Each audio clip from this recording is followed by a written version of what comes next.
आज आपको भारत की दो अलग अलग तस्वीरें दिखाते हैं। ऐसे समय में जहां लोग इस महामारी के चलते तड़प तड़प कर मर रहे हैं, शमशान घाट पर लोगों के अंतिम संस्कार करने के लिए जगह नहीं बची है, वहीं दूसरी तरफ दिल्ली में एक बहुत बड़े प्रोजेक्ट को तेजी से पूरा किया जा रहा है और इस प्रोजेक्ट का नाम है सेंट्रल विस्टा प्रोजेक्ट। आपको लग रहा होगा कि शायद ये प्रोजेक्ट लोगों की मदद करने के लिए पूरा किया जा रहा होगा, तभी तो इस लॉकडाउन के बीच इतनी तेजी से इसका काम पूरा किया जा रहा है। आपको बता दें कि ऐसा कुछ भी नहीं है। असल में सेंट्रल विस्टा प्रोजेक्ट कोई आम जनता के हित के लिए नहीं, बल्कि इस प्रोजेक्ट के तहत हमारे देश के प्रधानमंत्री और उपराष्ट्रपति, उनके दफ्तर और उनके मंत्रिमंडल के आवास को बनाया जा रहा है। कुल मिलाकर दिल्ली में अब एक नया संसद भवन बनाया जा रहा है जिसमें प्रधानमंत्री जी का नया घर होगा। आपको यह बात सुनकर हैरानी जरूर हुई होगी, लेकिन यह पूरी तरीके से सच है। हजारों करोड़ों रुपए की लागत से इस प्रोजेक्ट को बनाया जा रहा है। आप यकीन नहीं करेंगे कि इस पूरे प्रोजेक्ट की लागत कितनी है। सुनने के बाद शायद आपको चक्कर भी आ जाए, लेकिन आपको बता दें कि इस पूरे प्रोजेक्ट की लागत 13,450 करोड़ रुपए।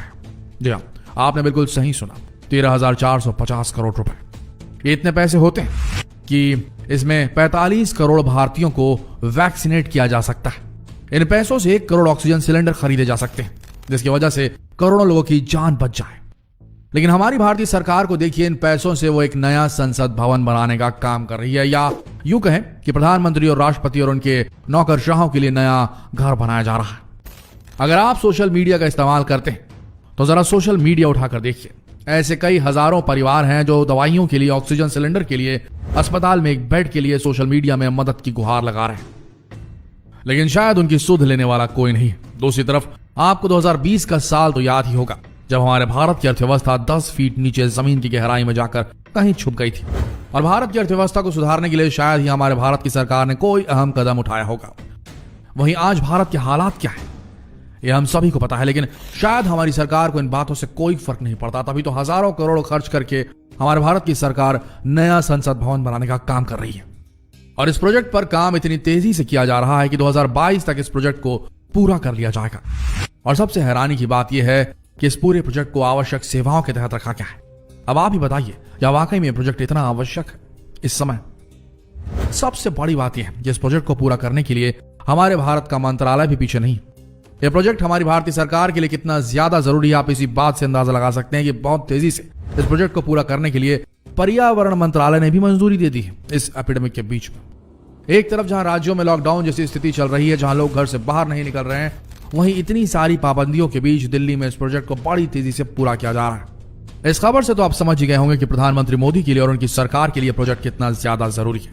अच्छा होता मोदी सरकार खुद भी इस प्रोजेक्ट को कुछ समय के लिए रोके जाने की पहल करती, जबकि कोरोना संकट काल में देश के कमजोर हेल्थ सिस्टम की वजह से सैकड़ों संक्रमित मरीजों को अपनी जानें गंवानी पड़ रही, हजारों लोग को जानें गंवानी पड़ रही, जिसको पूरी दुनिया देख रही है।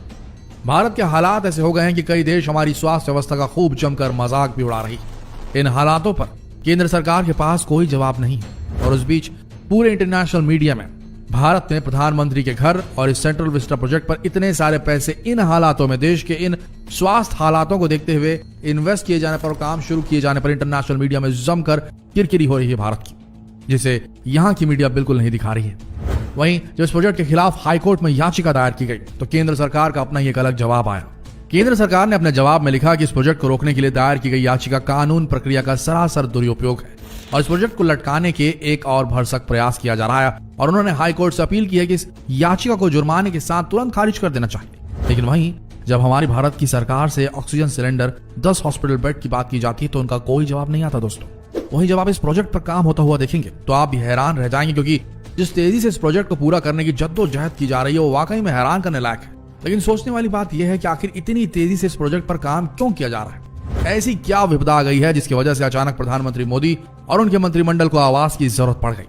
वैसे कई लोगों का कहना है कि शायद पुराने घर में मोदी जी और उनके मंत्रिमंडल को बहुत सारी दिक्कतें आ रही होंगी, तभी तो इतनी तेजी से इस प्रोजेक्ट को पूरा किया जा रहा है। और आपको बता दें ये कोई छोटा मोटा प्रोजेक्ट नहीं है, बल्कि सेंट्रल विस्टा के तौर पर राष्ट्रपति भवन से इंडिया गेट तक का यह पूरा एरिया करीब 3 किलोमीटर तक फैला हुआ है। इस पूरे 3 किलोमीटर में इस प्रोजेक्ट को पूरा किया जा रहा है और इसी बात से आप अंदाजा लगा सकते हैं कि आखिर ये प्रोजेक्ट कितना बड़ा होगा। वैसे उम्मीद है कि 2024 के आम चुनावों से पहले इस पूरे प्रोजेक्ट को पूरा कर लिया जाएगा। 2022 तक इस प्रोजेक्ट के तहत कुछ इमारतों का काम पूरी तरीके से पूरा हो जाएगा, जिसमें प्रधानमंत्री का घर भी शामिल है।